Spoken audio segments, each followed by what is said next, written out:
مدحت منير غبريال منصور مسيحة حنا مطر البتنوني. I am from Batanon, Monofia originally.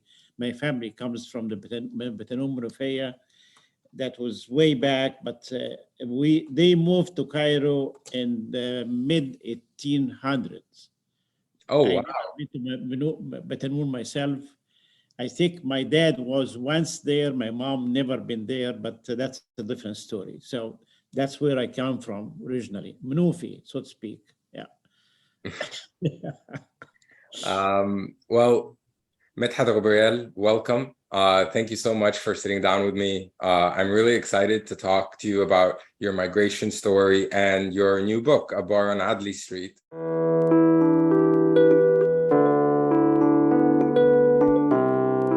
So to get us started, I wanted to ask you a little bit about your story of migration, your childhood, and why Canada. Yes.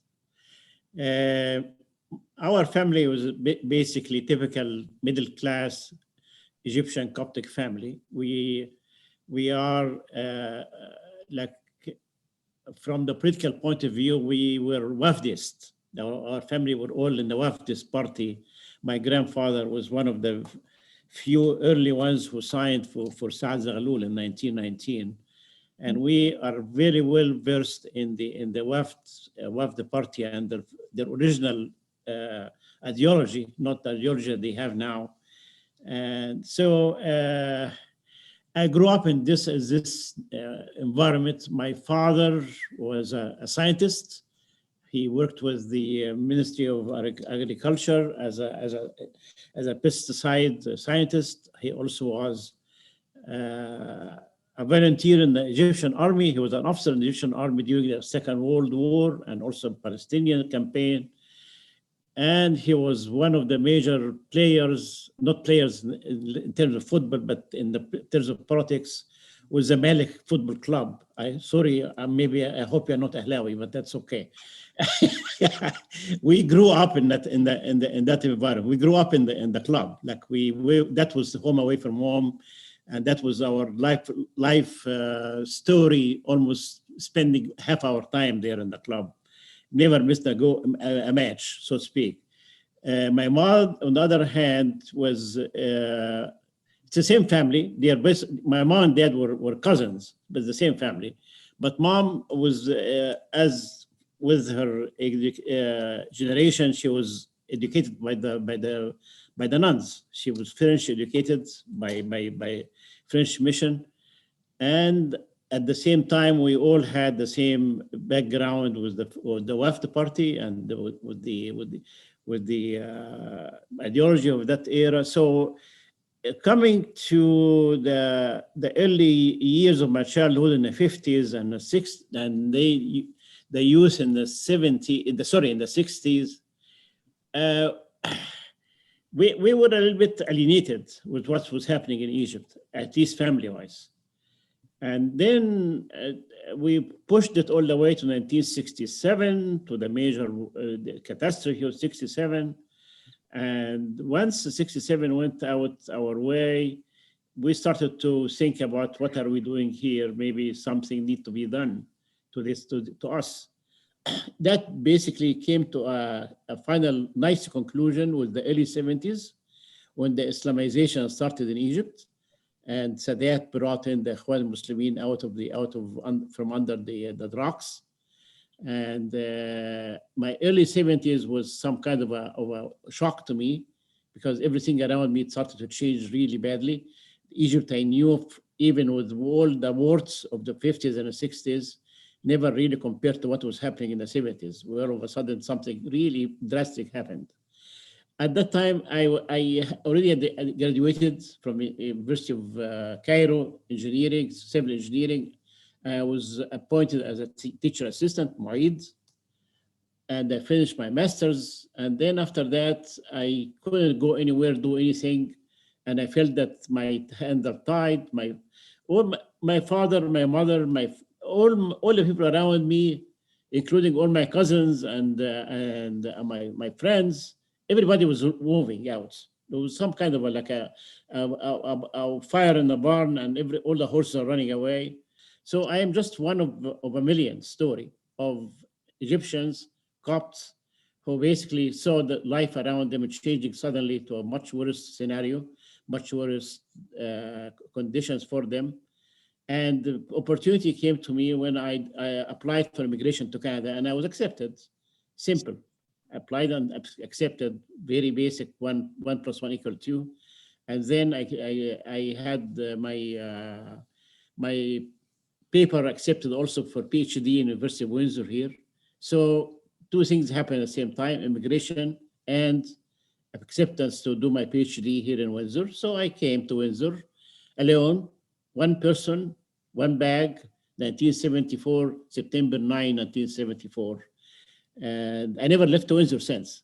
After my graduation, my PhD, I became a professor here for a few years. Then I quit my teaching job, and I started consulting. I had my office here in Windsor, and that grew quite a bit over the years. It became we had a specialty precast concrete, precast precessed concrete. So we became probably the largest precast precessed concrete consultant in Canada. And I stayed here in Windsor, God knows why. My kids were born here. I got married in 1981, and we came here to Canada. Actually, I came here before her. I went back later on, and I proposed to her, and she accepted. And then we came back to Canada in 81. Started a family in 82. My first daughter was born in 83, and the second one was born in 85, but she didn't survive. The third one was born in 88, and she is the one that's still in Toronto now. 2019, I gave up. I decided to quit. I decided to retire when I became 71 years old. And I retired in a very proper time. I retired about 3 weeks before COVID was announced. And after retirement, after extremely busy career, where I almost traveled almost every month, so flew everywhere around the continent and around the world. All of a suddenly I had to have a solitary confinement at home for 2 years with COVID. And you know the rest of the story. I just came out of my prison cell about maybe 6 months ago, and here I am. Well, I'm hoping we're going to get into a lot more, because A Bar on Adly Street is also about you and about what you experienced. A Bar on Adly Street is very detailed and very honest and very intimate account of the 3 years that I spent in Egypt before I left. It starts in September 1971 and ends in December 1974. Mm-hmm. And it is a story of a group of people, and of course me, one of them, and of course my family, my mom and my dad and my sister, my work environment, the story of these people who basically were more or less like me, misfits in the strange society that changed around them. They didn't know what to do with their lives. They decided that nothing here fits them anymore. So the 3 or 4, actually 5 people, I would say, the story develops as who they are, what they're going to do with their lives, what are they going to do with each other. There is a love story that's really strong in the mix here, but I call the book a love story of Egypt that they went wrong, camouflaged as a love story between two people that also went wrong. That's if you want to get there to the bottom line, so to speak. I don't want to ruin the book. You need to read it. That's the story. It's a story of me, the story of what happened to Egypt in those years, the story of the generation that got dissipated, the story of a generation that got misplaced by events and by people that they were totally out of their control. And the story of the Copts, the Egyptians in general, who are around the world now because of what happened to them in that particular era or that particular eclipse of time.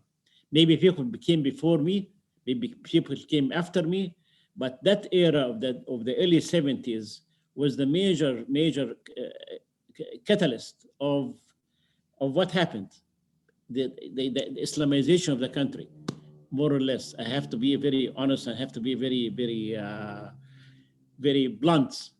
The appearance of the first hijab in the street, the Sheikh Sha'rawi and the Sadat telling his citizens that this is an Islamic Muslim country and a Muslim president of a Muslim country, etc. I'm not saying that because I have anything against my fellow citizens.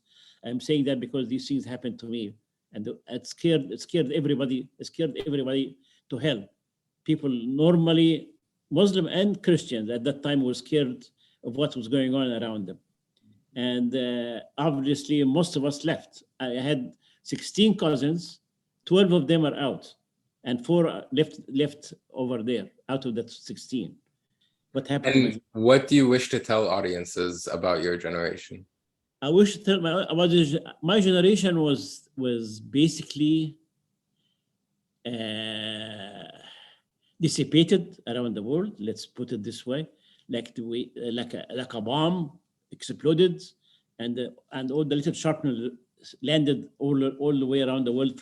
I have people in Brazil, I have people in Australia, people in Europe, all my family, each one of them.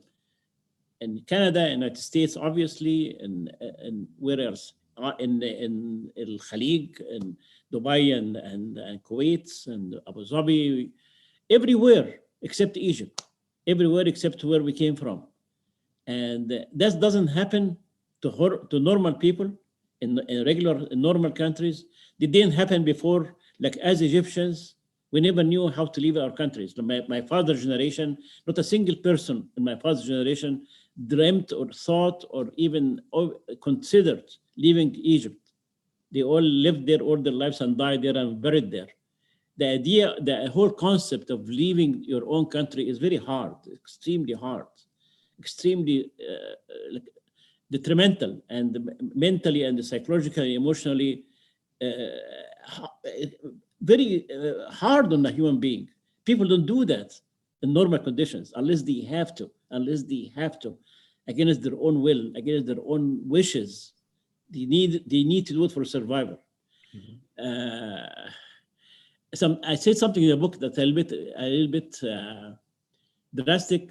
They said that leaving your own country and going to another to migrate, to erase the deck clean, everything that you knew in your life, your friends, your family, your language, your streets, your schools, your everything, swipe everything clean, and leave everything behind and try to go and start a new life, is almost like committing suicide. You basically like to clean everything that you had before, and hopefully there is a life somewhere beyond that after you die. God knows. If you commit suicide, God knows where you go anyway. But that's something like that. Like, you switch from one side of existence to other side of existence, not knowing what happened in the other side to you, whether it be good, whether it be bad, whether it be disaster. So it's a major gamble, something people do with a gun at their head. Fascinating. And I want to give people a little bit of a glimpse into the book. Of course, not to give away anything, but I was particularly fascinated with the issue of class, because that first day that you walk in to teach and you look at the back of the classroom and you see the girls there, yes. You talk about how they represent an affluent group, at least the way in their mannerisms and the way that they look down on you as the teacher at the front of the classroom. Yes. And I want you to tell us a little bit more about that experience of being a teaching assistant, of class dynamics, religious dynamics on campus. Just give people a little bit of an insight into the book. Let's talk about the religion for a second. In my generation, when I grew up in the school and in undergraduates and in secondary school and before that, what have you, the issue of having religion different never really mattered. We all were one thing. most of my friends, my close friends, actually almost all my close friends were Muslims, and undergraduate, and before that in high school, and before that in elementary school, what have you. That issue was not an issue.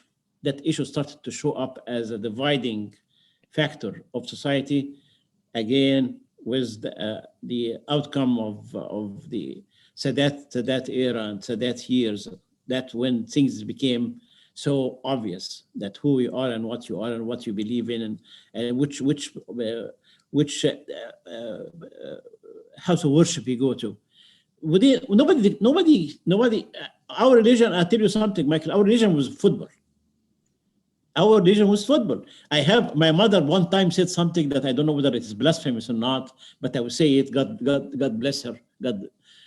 She said that if you are a Ahlawi Christian, you are not allowed in my house. But if you are a Malkawi Muslim, you are brother. This is something I'll never forget. She said it, and she meant it, to be honest with you. So essentially, religion was not that much of an issue. Now the class. You asked me about the class. Yes, the class issue, at least in my case, was something, because we were middle class, upper middle class. We were very educated family, but we're not rich. We're not very rich. We're very, very poor. Be honest with you, not poor like we didn't know how to eat, but poor enough in such a way that when my mom and dad bought me a new shirt, that was a major reason for it to celebrate. Okay, at the same time, the rich people in that era were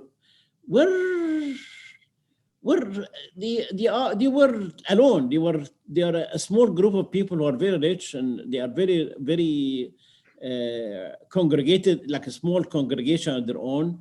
They didn't deal much with all the other people outside, but not as the rich people of today. I have to tell you the truth. Like Egypt now is very much segregated than it used to be, class-wise. Now you have the super rich, super westernized, and then you have the Salafi and the people living in slums. And our generation, the class gap, were not as wide, were not as almost criminal as it is right now.